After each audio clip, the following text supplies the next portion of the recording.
Merci. La parole est à Monsieur Vercamer.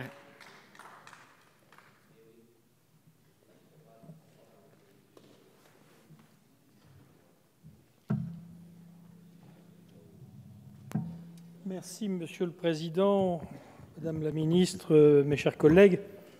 Avec ce projet de loi de financement de la sécurité sociale, se termine un cycle qui aura permis au gouvernement et à la majorité de mettre en œuvre leurs priorités pour la protection sociale des Français.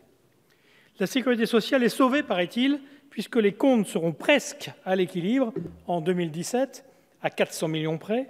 C'est en tout cas la présentation qui nous a été faite le mois dernier. Comme souvent, le diable est dans les détails.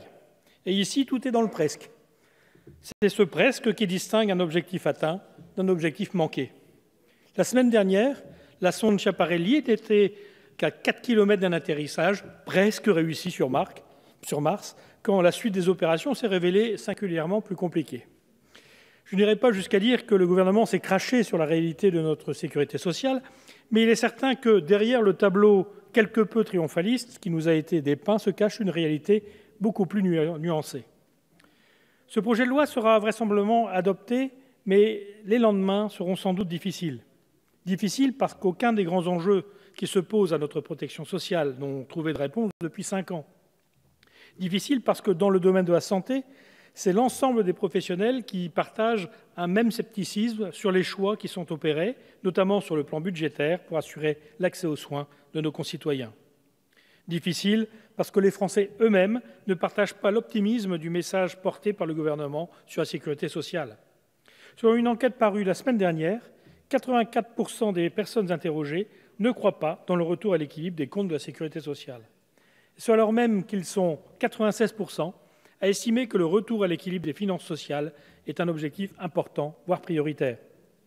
Nos compatriotes sont donc lucides et ont bien conscience qu'en ce qui concerne la sécurité sociale, l'avenir est aux efforts. Beaucoup, sinon tout, reste à faire. Les Français ne sont pas dupes de ce projet de loi en trompe-l'œil qui joue sur la confusion de ce qu'on en perçoit. Vous prévoyez ainsi une réduction du déficit de 3 milliards d'euros pour 2017, soit une prévision de déficit de 400 millions d'euros pour le régime général.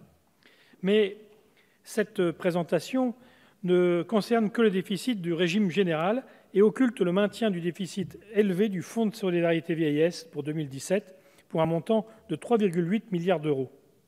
La réalité nous amène bien à une prévision minimale de déficit de 4,2 milliards en 2017, loin de l'équilibre annoncé.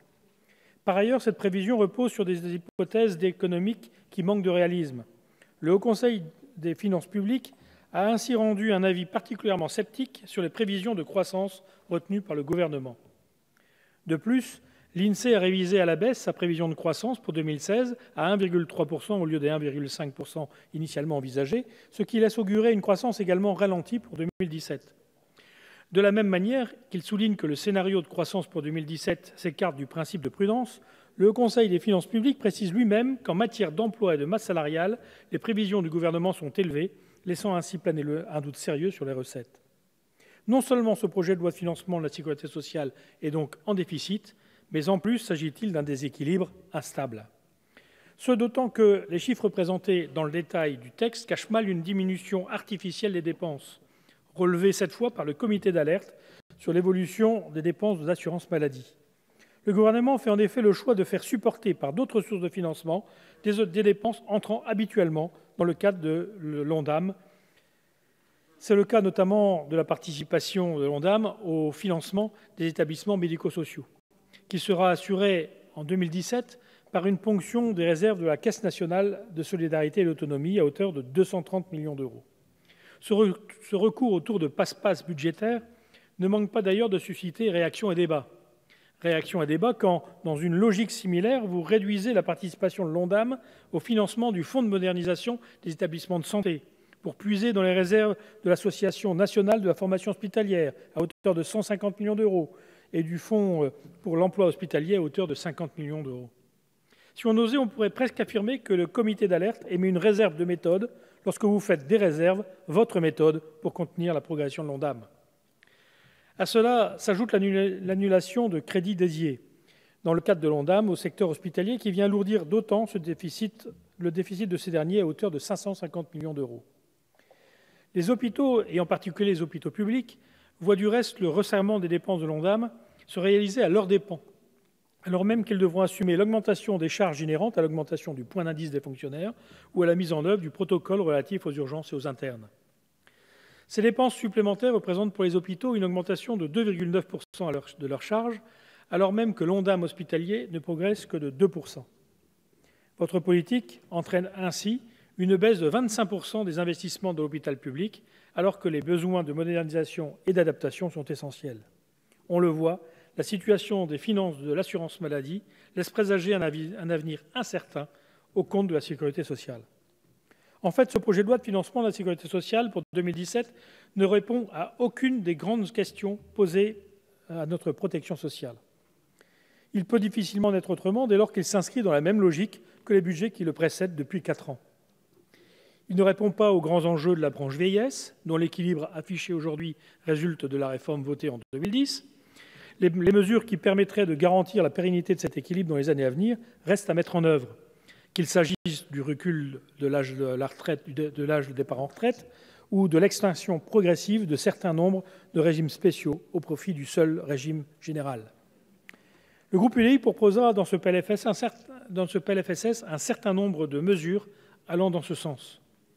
De la même manière, ce PLFSS ne répond pas plus que les autres années aux grands enjeux de financement de notre protection sociale. C'est une question pourtant essentielle afin d'assurer de façon pérenne la protection de nos concitoyens et la compétitivité de nos entreprises. Certes, vous poursuivez la mise en œuvre du pacte de responsabilité et de solidarité ainsi que l'application du CICE. Si cette disposition va dans le bon sens, elle laisse entière la question de la structuration même du financement de notre protection sociale. Pour notre groupe, les recettes qui assurent le financement de notre protection sociale pèsent trop sur le travail. C'est pourquoi nous proposerons cette année encore de remplacer le dispositif du CICE par une baisse massive des cotisations sociales familiales. Cette baisse serait compensée par l'augmentation du taux normal de TVA dans le cadre d'une TVA compétitivité dont nous avons présenté les grands équilibres dans le cadre de l'examen de la première partie du projet de loi de finances. Les recettes ainsi obtenues seraient également réparties entre la baisse de charges patronales et la baisse de charges salariales. Ce sont enfin les grands enjeux de la branche maladie qui ne trouvent pas de réponse tangible dans ce PLFSS. Je ne reviendrai pas sur les difficultés budgétaires du secteur hospitalier que j'ai abordées il y a quelques instants. Elles ne font que souligner l'impossibilité de maîtriser sur le long terme la dépense hospitalière sans engager une restructuration de l'offre qui n'a que trop tardé. L'avenir nous le dira si la mise en œuvre des groupements hospitaliers de territoire, les GHT, aura permis de créer des synergies capables d'allier la qualité de l'offre de soins à l'efficience de l'organisation territoriale des établissements de santé. La volonté affichée de réduire les déficits de l'assurance maladie repose une nouvelle fois sur un lourd tribut acquitté par le secteur du médicament, sollicité à nouveau à hauteur de 1,4 milliard d'euros en 2017. Le médicament est à nouveau dans la ligne de mire du gouvernement et supporte chaque année près de 50% des économies demandées à l'assurance maladie, alors qu'il ne représente que 15% des dépenses de santé. Cette politique est préjudiciable à tout un secteur industriel et constitue un frein à l'innovation pharmaceutique. Elle contribue également à fragiliser, notamment la baisse du prix des médicaments, tout le réseau des pharmacies d'officine qui connaît actuellement un véritable mouvement de restructuration. Près d'1 millier de pharmacies d'officine ont en effet disparu depuis près de 10 ans. En 2015, une pharmacie fermait tous les 2 jours contre tous les 3 jours en 2014. Cette tendance s'affirme tandis que le nombre de pharmaciens tend à augmenter légèrement. C'est donc le rôle et les missions du pharmacien d'officine qu'il convient de revaloriser, alors même que le pharmacien est un professionnel de santé qui s'inscrit dans l'offre de soins de premier recours. Ce rôle de premier recours s'illustre d'autant plus dans les territoires ruraux ou périurbains où l'offre de médecins est insuffisante. Sans remplacer le médecin, le pharmacien, comme d'autres professions paramédicales, contribue dans ces territoires à l'accès aux soins d'une population de plus en plus nombreuse. Conscients de l'importance du pharmacien d'officine, nous aurions souhaité présenter dans ce PLFSS nos propositions pour le soutenir dans ses missions, notamment dans le cadre d'expérimentations sur la pharmacie clinique ou la vaccination. Nos amendements n'ont malheureusement pas passé l'obstacle de la recevabilité financière. Mais c'est dans cette logique que nous soutiendrons, comme nous l'avons fait en commission, les propositions qui iront dans le sens d'un rôle plus affirmé du pharmacien dans le cadre de la couverture vaccinale. La problématique de l'accès aux soins est quant à elle évidemment posée à travers la question des déserts médicaux. Nous ne pouvons pas laisser se développer davantage sur notre territoire des périmètres dans lesquels la présence médicale n'est plus assurée. Il s'agit là d'une rupture inacceptable de l'égalité d'accès aux soins de tous nos concitoyens. Par ailleurs, la présence du médecin dans les territoires conditionne, en raison même de son rôle de prescripteur, la présence de tout un réseau de professionnels de santé. Ne pas répondre à la désertification médicale, c'est donc prendre le risque que celle-ci s'étende aux autres professions de santé qui assurent, aux côtés du généraliste, la diversité de l'offre de soins. C'est la raison pour laquelle nous ne pouvons que déplorer l'insuffisance des résultats obtenus dans le cadre des politiques incitatives mises en œuvre par ce gouvernement. Nous comprenons l'attachement des professionnels de santé à la liberté d'installation. Mais si ce principe est essentiel, il doit pouvoir se concilier avec le non moins impératif principe d'égal accès aux soins. C'est pourquoi le groupe UDI est favorable à un ensemble de mesures qui abordent de manière globale la répartition de l'offre de soins en prenant en compte l'évolution de la démographie médicale dans les territoires. En conclusion, vous aurez donc compris que le groupe UDI ne peut accueillir favorablement ce PLFSS pour 2017. Ce texte entérine des choix effectués au cours des 4 dernières années qui, à notre sens, n'assurent en rien les équilibres financiers de notre protection sociale sur le long terme, ne garantissent nullement l'équité de nos régimes de retraite, ne renforcent pas le soutien de notre société aux familles, ne contribuent pas à la construction d'une offre de soins de qualité répartie en fonction des besoins de santé sur le territoire national. Tout au long de ces 5 années, notre groupe a formulé des propositions pour la sécurité sociale. Tout au long de ces 5 dernières années, vous avez refusé d'y donner suite, alors même qu'un certain nombre d'entre elles auraient pu au moins être expérimentées. Or, la sécurité sociale n'est pas un sujet idéologique ou partisan, Madame la Ministre. C'est un enjeu de société auquel on ne peut répondre que par un débat de société et une volonté de dépasser les clivages. Ce gouvernement peut bien sûr considérer que sur la sécurité sociale, il a raison seul. Plus qu'une erreur de méthode, c'est pour nous une erreur de fond et d'analyse qui justifie que le groupe UDI votera contre ce projet de loi de finances de la sécurité sociale. Merci, mon cher collègue.